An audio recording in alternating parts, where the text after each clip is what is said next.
This is going to be a lovely episode. I am joined by Mariana. Hi. How do you say your last name? Narváez. See, I have a really hard time doing the rolls and stuff. Yeah, like the R's. I'm embarrassed, yeah. It's fine. It's a really hard last name. It's not like a common last name in Mexico, so. Okay, fair enough. Well, why don't you briefly introduce yourself? Hi, I'm Mariana. I'm an author, a writer, and a novelist. I live in Mexico City. I'm from Chiapas. That's in the south of Mexico. And I've been living in Mexico City for 9 years, and I love it. So love it. Yeah, I love it too. I've only been here like a week, and it's regenerative, I would say. You should move here. That's not on my mind. We were talking off camera about what I love to do most here, and it's simply just walking among the green and the warm weather. It's fantastic. I feel like people, when they imagine Mexico City, they feel like they can't walk all over Mexico City, and it's a really walkable city. You can walk everywhere. So I really like that about Mexico City. Yeah. If you were to describe Mexico City, like an impression of Mexico City, what would you say? I feel like it's many cities in one. You can walk from one neighborhood to another, and they're so different from each other. So it's like a lot of puzzle pieces put together, and it's really magical. I feel like it's really magical. Some people describe it as surreal, but I feel like more like realism magical, because I don't know, you can walk around a corner and see something that you wouldn't expect. And this time of the year, it's really nice because of the jacaranda trees. So yeah.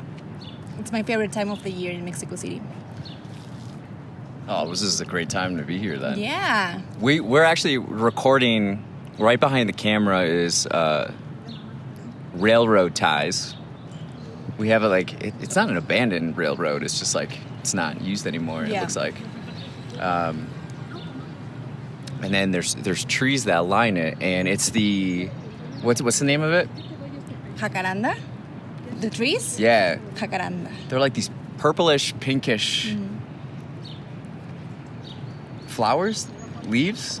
Flowers, yeah. Flowers. The story is that a Japanese landscaper brought the trees from Japan because he wanted to put, not from Japan, from Brazil, but he wanted to put cherry trees.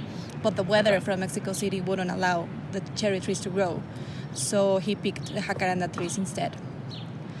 Yeah, and they're all over the city, and it's lovely. Well, how come the cherry trees wouldn't work? I think Mexico City is not that cold. They will die because it's really hot. So that's why they chose a tropical tree, I think. That makes sense. I'm usually on the other end of coming from the Midwest. It's like plants don't survive because it's too cold. Yeah. Huh. What would you say the people of Mexico City, what characteristics would you say they share? I feel like they're really friendly. When I moved here, they were really welcoming because it's a city with such a diverse population that you can fit in everywhere, you can find your crew, your tribe, and you won't feel left outside. So I feel like it's a really welcoming city because it's so diverse. I see that. Yeah. People seem to be cheerful. Yeah, I feel like I read an article once a week ago that Mexico is one of the happiest countries in the world. So yeah, we're happy. There's got to be a correlation with this weather. With the weather, yeah. I feel like that's true. This is really good coffee, by the way. I've been, when I've gone to coffee shops here in Mexico City, the espresso has been outstanding. It's really good coffee. We have really good coffee because the producers, where I'm from, Chiapas, it's one of the major producers of coffee in the country. Do a lot of the coffee shops use local coffee beans? Yeah. Yeah, it's really rare that they use coffee from another country. They're like special editions, but mostly it's Mexican coffee. That's pretty cool. Yeah. We're proud of our coffee. I've never seen as many coffee shops. So much to pick. Yeah. Like you walk 2 blocks and there's a coffee shop and there's another coffee shop and yeah, so many options. But they're different between each other. Maybe some are prettier and some are quieter. It depends what you want.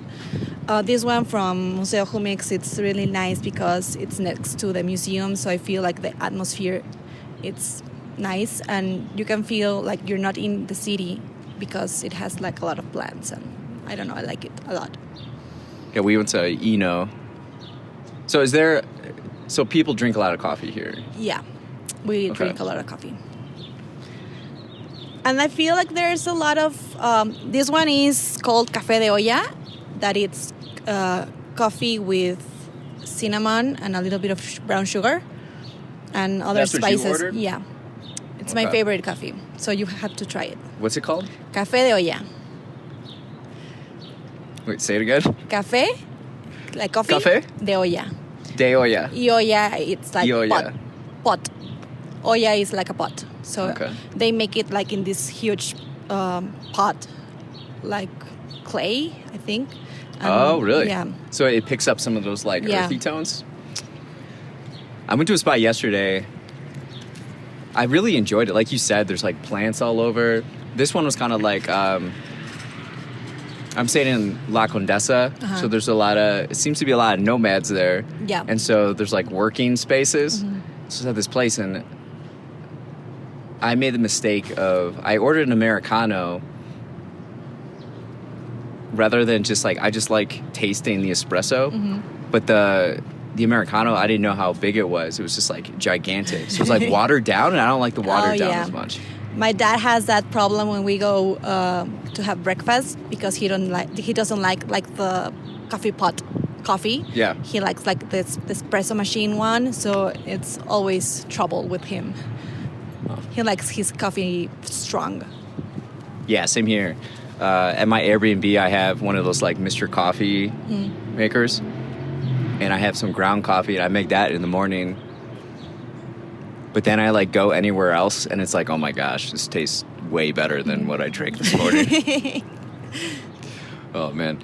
Okay, so you have 3 books published. Yeah. You're writing more. How did you first start getting into writing books? Since I was a kid, I always liked writing. I used to write short stories for my sister, like mermaids and princesses and all that. And then at school, I had this teacher. There's always this teacher, right, that inspires you. And she made us read this book of stories by Gabriel Garcia Marquez. And I was so inspired by those stories that I started writing my own. And then I got my heart broken. So I started writing poetry for this guy. But I was too shy to share them because I thought, like, what if he reads them? Or my mom reads them? Or my aunt reads them? So I made an anonymous account on Instagram. And I started publishing my poems there. And then the Instagram account got a lot of engagement because people related to my poems. Like, oh my God, I went through the same thing. And this same guy that broke my heart sadly did it a second time. So when he broke my heart the second time, I started writing to him and to his ghost, let's say. And I didn't realize that I was writing a novel about that experience because I wrote it in my app, in my iPhone, I like the notes. And just the basic notes app? Yeah. Okay. And then I realized that I had like a novel, a 300 pages novel. So... You wrote 300 pages in your notes app? Yeah. Oh my gosh. I I still got the note because that was like, oh my God. That's crazy. Yeah. But it's so handy because you always have your phone with you. It is. So. It is, I know. I try to take these, not to get off subject, I try to take these little pocket notebooks around. Yeah, I have notebooks too, but sometimes you're like in the subway, you know, like you don't have where to write with your pen and paper, so just in the notes from your iPhone, so it's easier. But yeah, I was afraid that my iPhone was going to betray me and delete the note. That would be so tragic. Did you back it up anywhere? In my laptop, but I don't trust. Like. So you don't trust your phone or your laptop? Yeah, no. But it worked out in the end. Yeah. The nice thing about the Notes app is that it's already in electronic form or like typed form. Yeah, like you just copy and paste. Because like when I do like physical notebooks, I have to retype them. And then you don't remember what you wrote, right? Yeah. Like your context. lettering was so ugly that you don't remember what you wrote. And I was like, what I was thinking writing this? But yeah. So what came first? So you were writing poetry. Yeah. Putting it on Instagram, and then you just kept writing kind of this poetry, and it turned into a novel. Yeah. And then the novel came out, and then children's book came next. Yeah. Well, the children's book was a gift for my niece, a Christmas gift. I have 4 nieces, and I wanted to make something for her. I tried to be like the cool aunt, the creative aunt. So she was all into dinosaurs and pizza. So this book is about a dinosaur that eats pizza. Nice. Yeah. And I wrote it and drew the illustrations. And I did it as a gift. And then I thought, well, I already did the book, so why don't publish it? And I published it in October last year. And so I'm trying to do another one for my next niece, each for one. And I don't know, I like to draw. It's like a different creative process that sometimes it's relaxing. Mm-hmm. But I'm such a perfectionist that I don't like to draw on paper because you have to erase it and it leaves a mark. So I draw on the iPad because it's easier for me to express myself. And yeah, I used to have these sketchbooks when I traveled. When I went to Barcelona, I had a sketchbook where I drew all these mosaics and Gaudi and all that. But I have to return to paper sometime. Yeah. So again, the like tech is just easier. Yeah. Yeah. And I'm so against tech sometimes. It's like go around and see the sunlight, you know, like stop using your iPhone so much. But sometimes I like to call it like necessary evil, you know, like if it weren't for social media, my poems wouldn't be out there, like inspiring people. So I don't know, you have to balance it. Mm-hmm.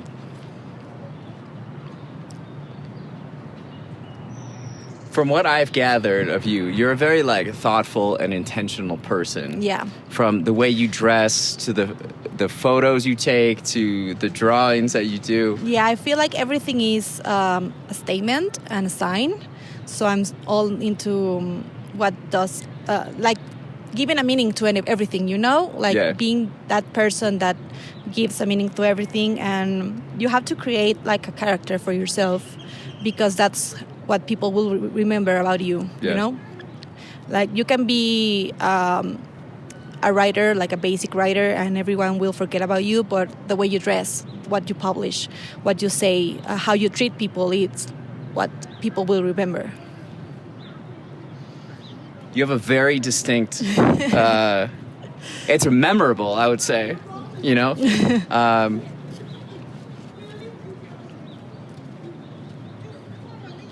How did you get to that mindset or like that kind of perspective? Well, I think that at the beginning, like I told you, I was very shy. I didn't like people relating me to my poetry because I thought it was like a little bit corny and I don't know. But then I went to therapy and I learned to be myself and to express myself and to dress like I wanted to dress, no matter who was like watching me or judging me. So yeah, I'm trying to be like my honest self all the time. And so therapy was really helpful in that. Yeah, because the heartbreak that I told you about was before therapy, and I was like a really, I don't know, I used to have these relationships that were so dramatic. Like for writing purposes, they were perfect, but for yeah, Great material. great material. But for myself, they were really like energy drowning, and I went to therapy. I worked on myself. I was insecure about publishing this novel, and I think that it helped talking about it with my therapist. Like, you should do it because of you, not because everyone else says you have to do it, right? So yeah, it was a really helpful time of my life.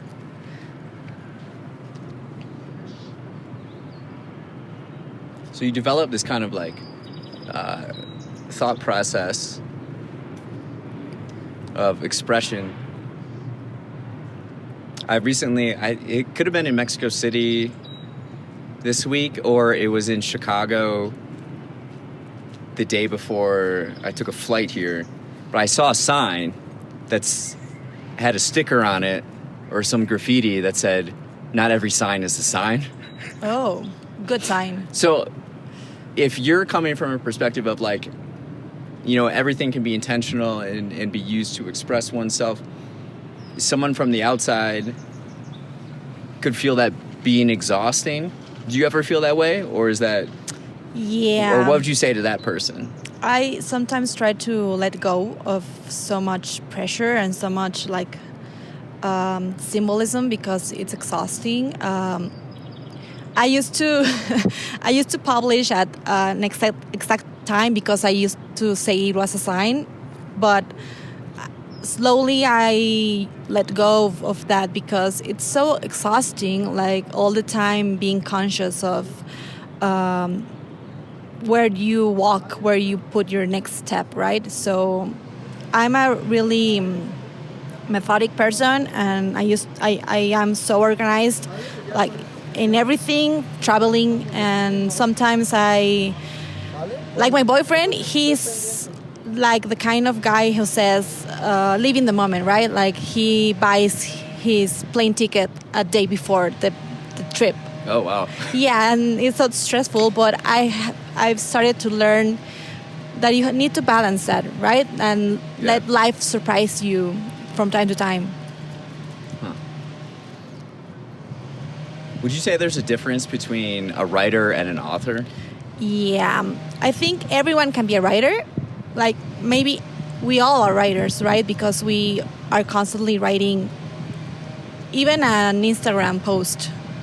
But an author is like the person who dares to publish it, to make it public. Okay. I think. So you have to be brave to be an author. See, that's where I'm kind of like shifting, is like going from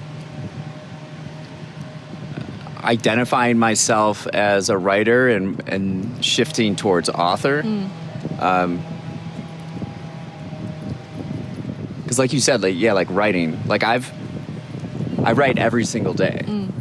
I write all the time.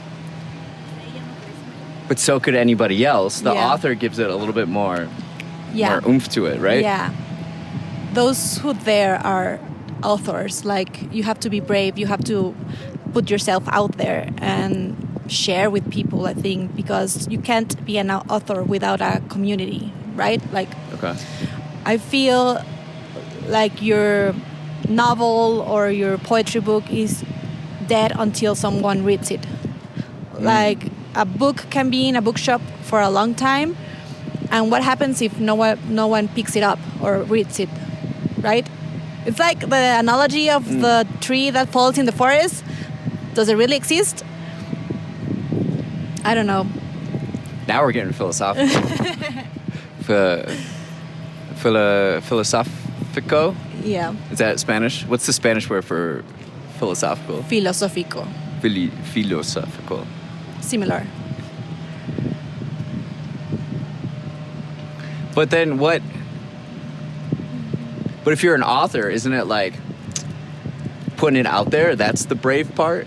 I think so, because like for me, I had the manuscript for the novel ready, and for a couple months I didn't know what to do with it, because I was like, what now, right? I wrote it, but now should I publish it? Just leave it in a drawer? And I used to think that just really good writers and authors were published by editorials, but my novel was published independently, so I took the step and said, like, I don't want to wait for someone to discover me. I want to publish myself and to put myself out there and see what happens. So I did. Yeah, I like that approach. Especially, I think the publishing industry and traditional publishers are just slow, not hungry. They don't take risks. They just kind of like poach what has worked. Yeah. Like now it seems like the model is put your stuff out there, grow a fan base, and then they poach those individuals or those stories or whatever.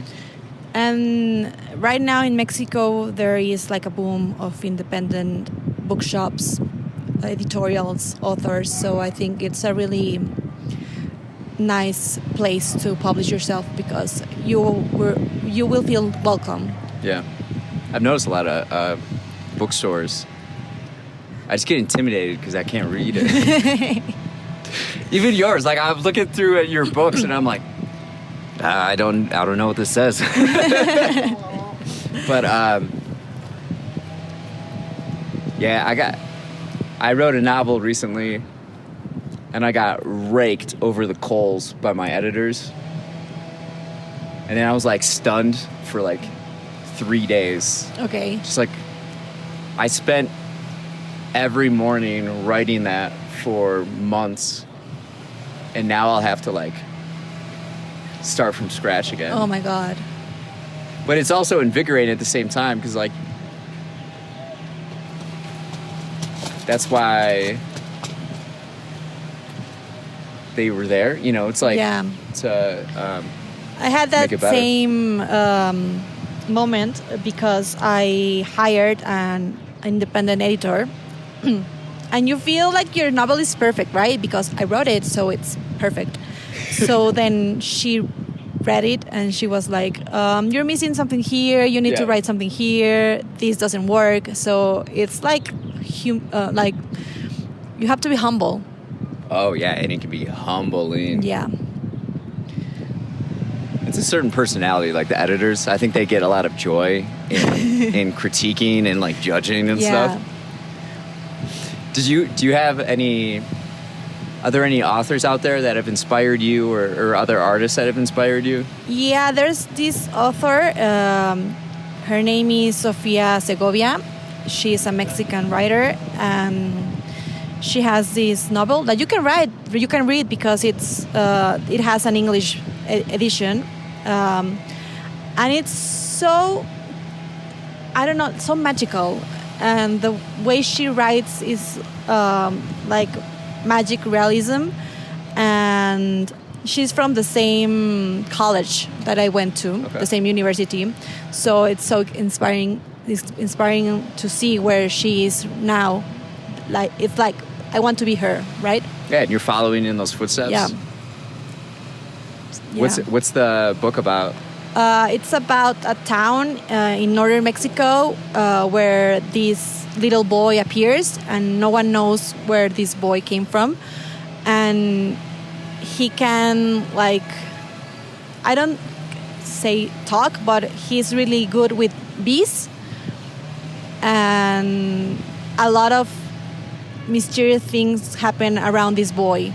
So the story is about how the family adopts this boy and he grows up to be a man, and what happens in town. And there's always this evil guy who wants to, like, do something to the little boy. So it's nice, and I think it's a nice way to learn a little bit more about Mexico through writing to literature. So yeah. Awesome. I want to go back to the children's books that you're writing. Okay. And how you're writing each one for a niece. Yeah. You said you have 4 nieces? 4 nieces and counting, so I better hurry up. Yeah, you got a lot going on. And the one that you did put out was based on their interests, dinosaurs and pizza. Yeah. What do you just take kind of like an essence of what are they most interested in, and then I'm going to explore that? Or Yeah, well, for the second one, I'm I took more of her personality, like she is so active, and she's not like quiet anytime. So I wrote a story about a little girl that dreams about the ocean. And she wakes up and knows she has to go and find something. So it's like a story about the girl sailing in the ocean and finding all these creatures. And yeah, it started because I was drawing marine animals. I don't know why I like to draw them, like the whales. And then I had a couple of these drawings, and I said, like, I want to do a story about this, but how can I relate it to her, right? Because she's like the main character of the story. So I created this character of the little girl who follows her dream, literally. That's awesome. Are you able to, like, can you only focus on one book at a time, or are you able to, like, compartmentalize, and then, like, for the third niece, I'm thinking this or that? I struggle to focus on just one project. I like to have, like, different projects going around.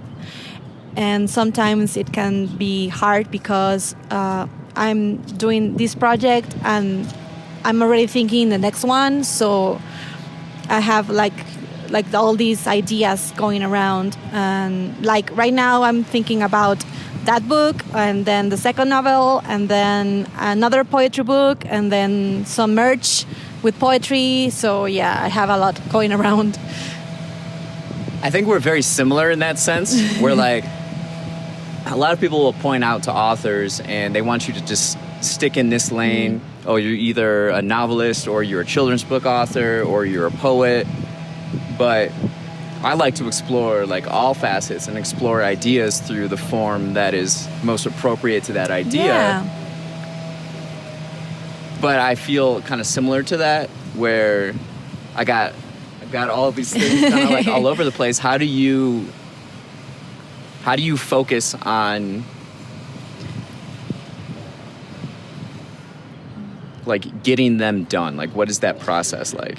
I try to have a calendar, so I have like due dates, because like for the novel, for example, if I put myself a due date for the novel to finish the novel, because I knew that if I didn't put myself a final day, I would keep writing, right? Like sometimes when you have a creative project, you feel like you can change it a lot. So you need to be organized with yourself and responsible and say like, okay, this day I'm going to finish it and move on to the next part, like the production part or the edition part, because you can just keep going, right? I feel like sometimes with writing, that's what happens. And so for the novel, for example, I said to myself, okay, I'm going to write for a year. And no matter what happens in my life, this day I'm going to a coffee shop, I'm going to write the final chapter, and that's it. No more writing. Interesting. So how do you do it? So you set deadlines. Yeah. What about the day-to-day? Like when you wake up, do you write every day? I try to write every day, but I don't like to feel like it's a job. Sure. Because, like, for example, I used to date this guy that said, like, if you want to be famous on TikTok and Instagram, you have to post, like, 3 times a day and upload stories and that.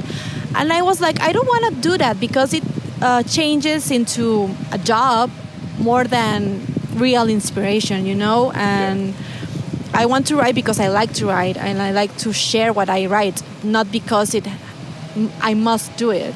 So I feel like I'm a best writer when I write from inspiration rather than I have to sit down and write for an hour, because that doesn't work for me.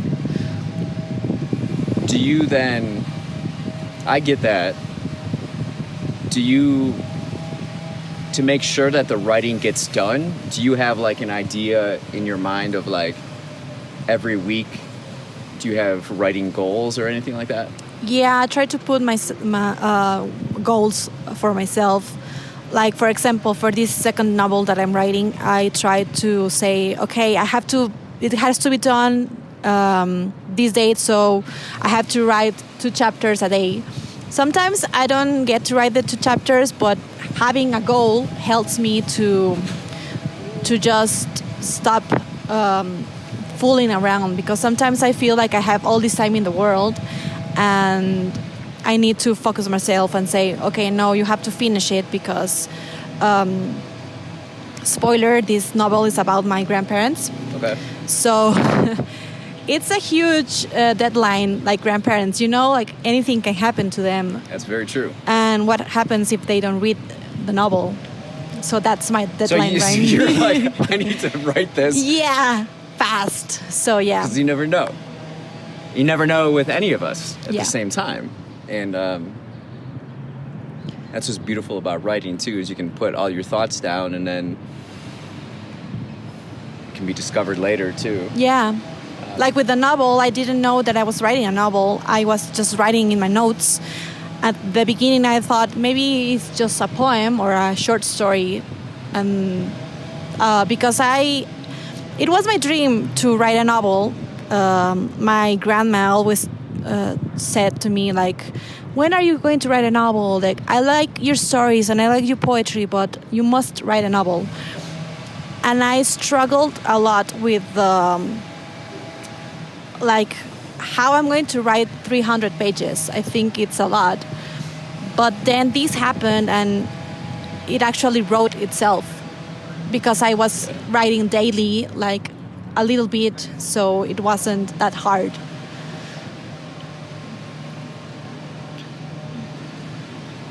I notice that with people. They're like,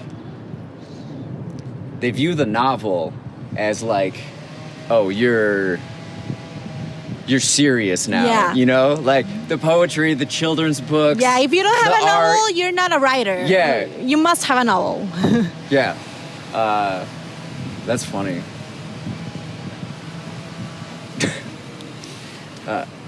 What would you say is the difference between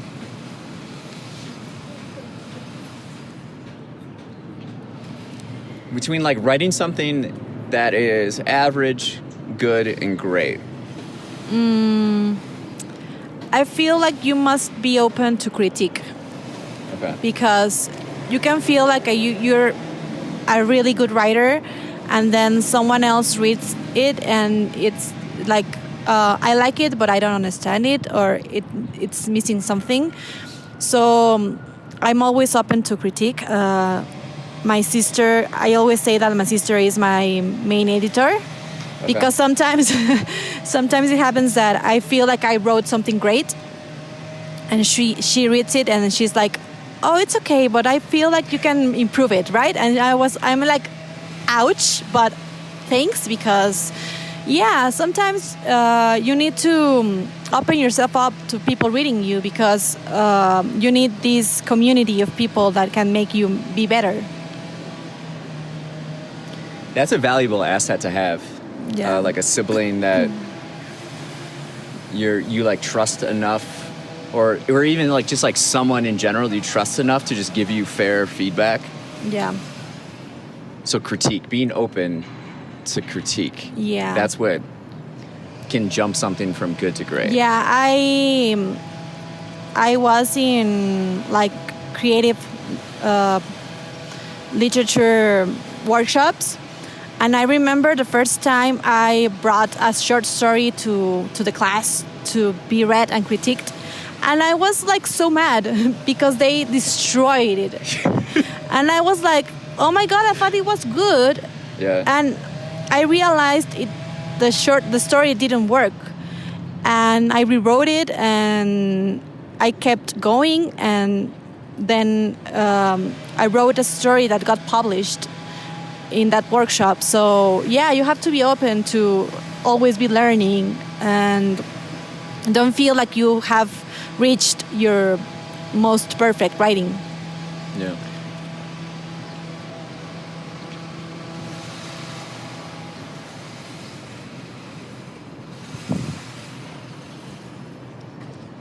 How would you summarize your writing process? I feel like sometimes I wake up with this idea, and sometimes the inspiration comes fully. Like I have the idea and I know what I want to write, and I sit down and write it. And sometimes I need to wait for the idea to develop, and it can be months. I had this idea, for example, for a short story. Like the title was something to related to bugs, to fireflies. But I didn't know what the story was going to be. I just had the title. And then one day I had like all these puzzle pieces that clicked together, and the story came to life. So yeah, it's different for each project, but because sometimes I struggle with titles. Like I have all the story, and then I don't know what title to give to that story. So yeah, it's different for each project. And it's probably different for each writer and too. author. I feel like my titles come first, in a way. I definitely see the puzzle pieces. I'll just be like randomly doing something, and then just like this puzzle piece of the story or the book just appears. Yeah. And it's almost like magical, and you're like, that's it. Yeah. That's what I needed.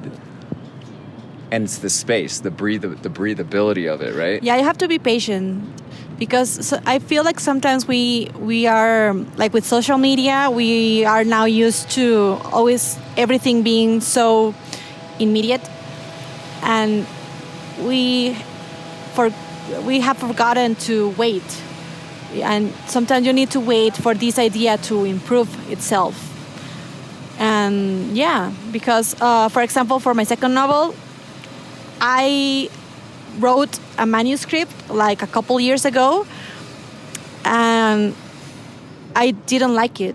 I felt like it was like the voices from the characters were so corny and so fake. And so I let that idea like marinate, and then I wrote my first novel, and now I'm going back to that first manuscript and rewrite it like from a different perspective, and I feel like it's working a lot more nice. So yeah, sometimes you need to wait and see what happens. Now, when you're rewriting that novel, are you finding you're able to use a lot of the material that you had, or are you basically just like using it as a reference and rewriting it? Yeah, more like a reference, because I felt like if I rewrote what I already had, I was going to do the same, like just change a bit. And no, I wanted a totally different perspective. And sometimes I read my first short stories, and they were a lot of this teenage love, and and I read them, and I'm so embarrassed, like, oh my God. Do you once a book is published, do you go back and reread it from time to time, or is it like in the past? In the past. Yeah. Sometimes, like when I'm creating social media content, I read a page so I can make the video or the photo, but not in the entire book. Yeah.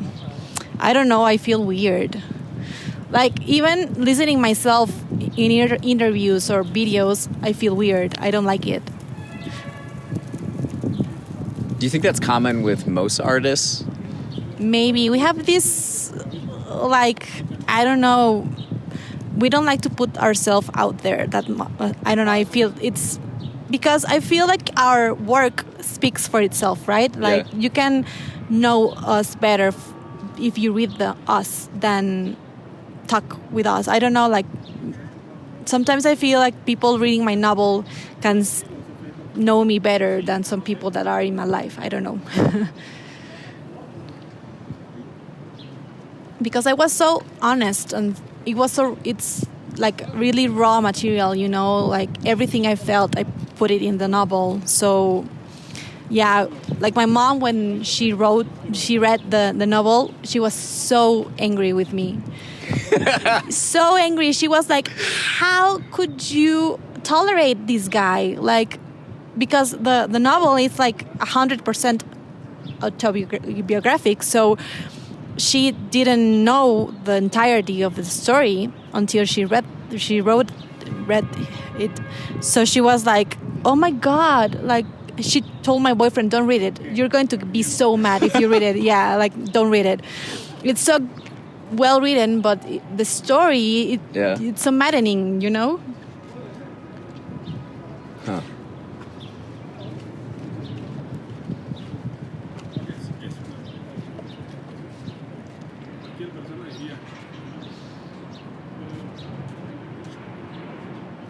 Yeah, because as an author, you're like creating sort of a time capsule of your thoughts. Yeah. And it's curated, whereas like if we're hanging out here, we can just like talk, but you're not like, it's not a condensed portrait of our values or beliefs. It's more like a little bit of a puzzle piece. Yeah, and it's a version of yourself that it doesn't exist anymore, right? Because you've changed, and I feel like your writing keeps evolving while you grow up. So what you wrote when you were 16 has nothing to do with what you write right now, right? So, but it's interesting. I sometimes reread like poetry that I wrote years ago, and I'm like, who was this girl? Right, like, or that's probably a good thing. That means you grew, right? Yeah, I keep a diary since I was 13 years old, and recently I reread some of my entries, and I'm like, who was this girl? What was going on with her? Yeah. I don't look back at all. I would say like. Yeah, I'll write journal entries every day in the morning, but I never read them. I take a lot of notes. I don't read them. I record a lot of podcasts. I don't listen to them. I just keep going. I don't like to listen to myself in podcasts because I feel like weird. Like, and sometimes when you read yourself and it's like, oh, I should have written this instead, you know. But I don't feel like that's helpful. So why look back? What's helpful? Like rereading my novel and say like, this phrase I could have put it different, right? Yeah. So I don't feel like it's helpful to look at yourself from a different perspective and try to erase that part of yourself that wrote that novel, right? Like, yeah, it'd be unhealthy probably. Yeah. And then you're dwelling in the past. Yeah, right. Yeah. I'm such a nostalgic person, so I dwell in the past a lot. I try not to be now, but yeah, I used to be. What do you mean by that? Like, I was so hung up in the what if. Like, what if I had done this different? Maybe if I had told this guy that I loved him, maybe he wouldn't left, and some things like that. And it was not helpful because I was living in the past. And it's helpful for your writing because being nostalgic, I feel like it's more poetic. But for myself, it wasn't helpful because I was like just struggling to move on. Did you become more aware of that through therapy? Yeah, a lot. And I feel like I learned to say goodbye. I struggled with letting go of people. And I just learned to say like, this part of my life is over and I have to move on, and this guy is not coming back, so don't dwell on what could you have been doing different to keep him in your life, right? And like the novel, for example, it started with me picking between two guys. And I used to feel like I made the wrong choice. And I regretted that choice for a long time because the other guy was like more responsible and he wanted more serious things. But this other guy was always my crush. So I was like... classic. Yeah. And I used to feel like maybe if I had made the different choice, my life would be different, but the novel wouldn't exist. So I don't regret it anymore because I wrote a novel about it. Life. Yeah. The greatest novel of all. I think about that sometimes talking to grandparents or like just old people in general. It's like the stories you have at that age, like those are your stories. Like that's what you have. So it's important to live your life in a way that you have good stories when you're old. Yeah. Yeah, you have to dare to sometimes make the wrong choices because those choices make the great stories, right? And well, that's the conundrum of life, though. Yeah. Yeah. The bad decisions make the best stories, and the good decisions make the most boring stories. Yeah. But right now, I like boring. I feel like I'm at this time of my life that I like, because I used to say like, oh my God, healthy relationships are nice, but they're so boring, right? Because there's no drama. But I'm so sick of drama. I'm like, no, I don't like drama anymore. I like healthy relationships and love stories that are nice and they don't have this drama anymore. How do you, when you're writing a novel about like healthy love, how do you approach that knowing that like there's less natural drama? Like, for example, for my second novel, I'm writing my grandparents' love story. Ooh, that's a good approach. Yeah. So, yeah, I'm trying to write their story, and I feel like that kind of love, it's so, I don't know, so beautiful. Like, because you're looking back at their life, they've been together for 60 years. So they have a lifetime together of stories. They created a family. So, yeah, I like that. But my readers don't. Like, for example, in my poetry, when I publish happy poems, they don't get engagement that sad poems get. Yeah, I don't know. I think like we like heartbreak.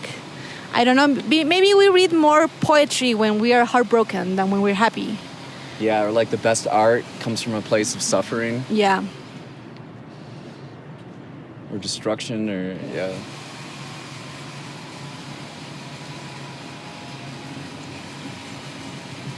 This is I'm just practicing being present right now, and listening to you talk about love stories and relationships, and then there's these flowers that are dropping. These are, what do you call them again? Jacarandas. It's like very beautiful because I'm looking down at this like tree-lined railroad, and you're talking about love, and then there's these purple and pink flowers dropping. Yeah. It's beautiful. Thank you for sharing all of that. Switching gears a little bit, what musical artists are you listening to recently? Like on repeat? Okay, I have this playlist on Spotify that it's called Canciones que son poesía, songs that are poetry. And you created this? Yeah, I created this. Yeah, okay. And it's a playlist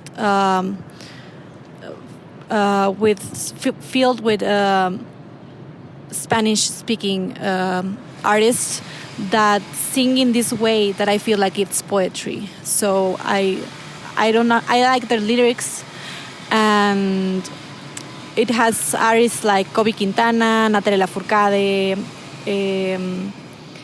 Alex Seger. I feel like they sing in this way that it's so poetical, and they're like telling a story with their songs. And I also like a lot right now Olivia Dean. I don't know, I like her way of singing, and it makes me feel happy when I hear her, listen to her. Do you promote your Spotify profile with your like poetry and music? Like if you promote something on Instagram, do you also kind of use your Spotify profile? Yeah, like my novel has a playlist.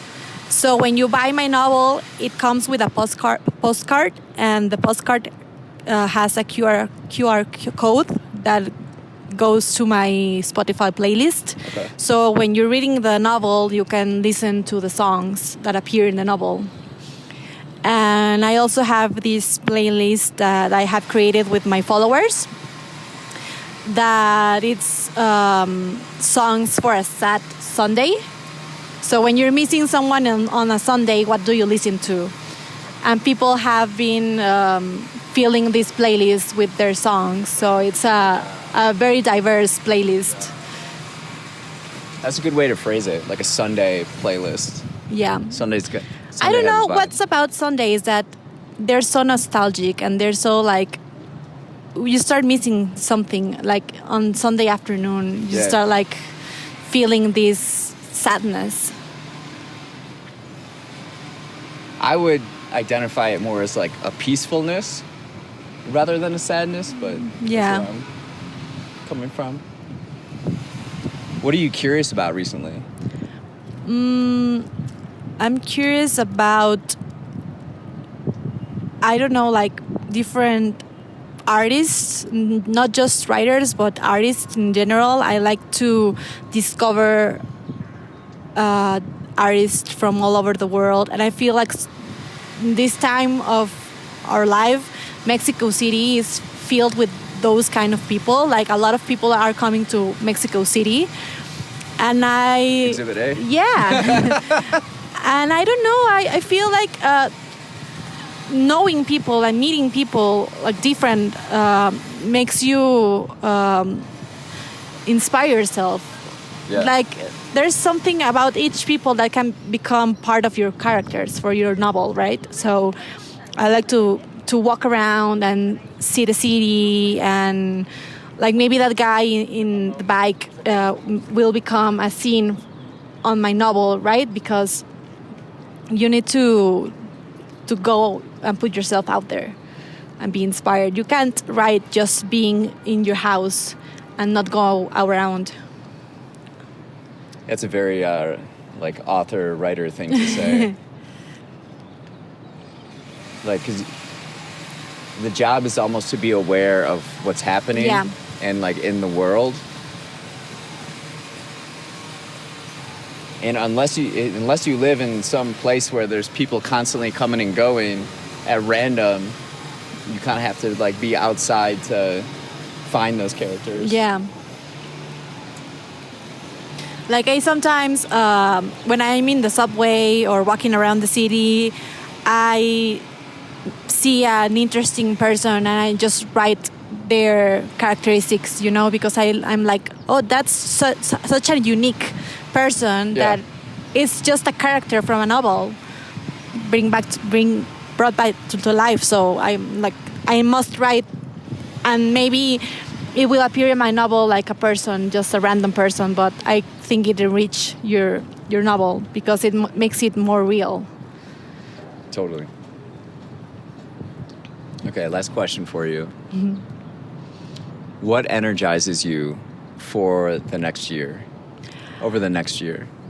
That I have a lot of projects going on, like writing projects, illustration projects, creative projects, and I like to be creating all the time. I like sharing. Sometimes I struggle with keeping things like silent. Like I'm so bad at surprises because I always want to share with people. And yeah, like bringing my projects to life. I think that's what excites me the most.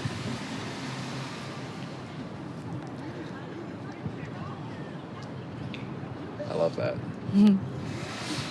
I want to go back though a little bit.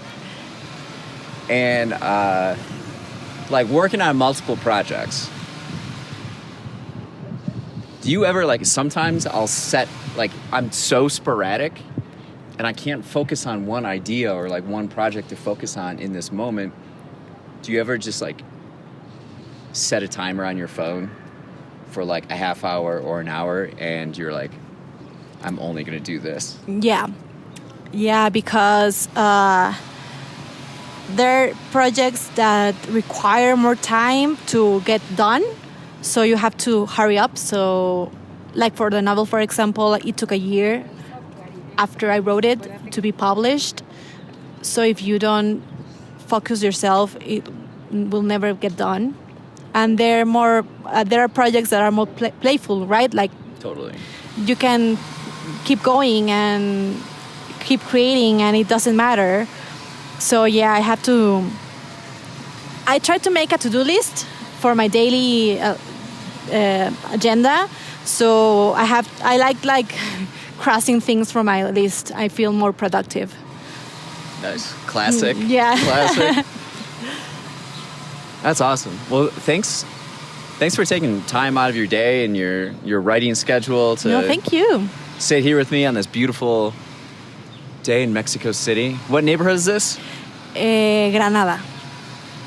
Okay. It's like Polanco, but nearby Polanco. Polanco. I feel like every time I travel to a city, like I said, I'll go for like a week and then just kind of explore at kind of like a chill pace. I'm on the go all the time, but it's like, remember when the iPhones, like these ones, we're using iPhone 8s for audio. They have the like thumbprint. Oh yeah.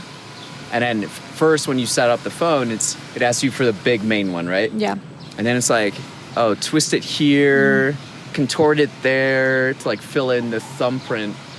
And that's how I feel traveling to a place I've been before is kind of like that. It's like filling in those nuances. That's so nice. I like that way of putting it. Yeah, it's true. I've been to...